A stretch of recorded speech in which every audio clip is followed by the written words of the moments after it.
नहीं सुधरेगा दीपक दिलदार, पत्रकारों पर गा दिया विवादित गाना। नमस्कार, मैं किशन कुमार हूँ। दोस्तों, आप सोच रहे होंगे कि यार तुम फिर से आ गए, फिर से दीपक दिलदार की चर्चा करोगे, फिर से उसके बारे में बोलोगे।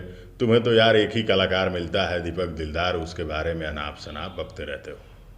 लेकिन दोस्तों, जब आप पूरी वीडियो देखेंगे तो आपकी सोच और राय दोनों बदल जाएगी। आप जानते हैं कि दीपक दिलदार के कुछ ऐसे भी गाने थे, इनमें ऐसे ऐसे शब्दों का इस्तेमाल था जिनका विरोध जिम्मेदार लोग ज़रूर करेंगे। हमने भी कर दिया।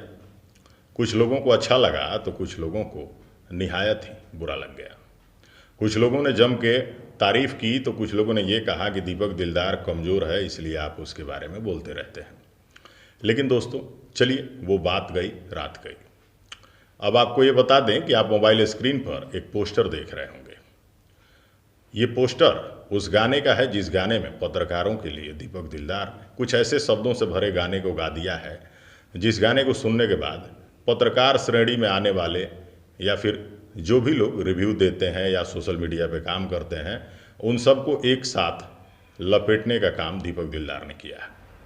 अपने ही ऑफिशियल, अपने ही नाम के ऑफिशियल चैनल पे इसने ये गाना रिलीज़ कर दिया है और उस गाने में पत्रकारों को लेकर के तमाम ऐसी बातें हैं जिसको जब आप सुनेंगे तो आप कहेंगे सीधे सीधे पत्रकारों को ही टारगेट किया गया है। तो जब हम कोई वीडियो बनाते हैं तो उसमें कहते हैं कि आपको अगर पूरी बात जाननी है तो वीडियो अंत तक ज़रूर देखिएगा।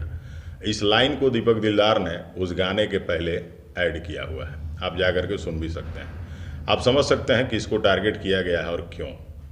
दोस्तों, जब भी हम इसकी चर्चा करते हैं तो आप लोग कहते हैं कि तुम दीपक दिलदार का विरोध करते रहते हो, लेकिन आप देखिए इस बार किसने शुरुआत की है। अब ये मामला अगर आगे बढ़ता है तो लोग कहेंगे कि मामले को आगे बढ़ा रहे हो जानबूझकर।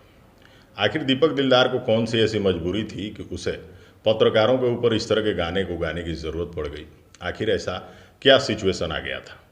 बिल्कुल नहीं, ये सोची समझी कहीं ना कहीं पहले से चीज़ें रखी हुई थी, जिसको लेकर दीपक दिलदार ने ये गा दिया है। खैर कोई बात नहीं।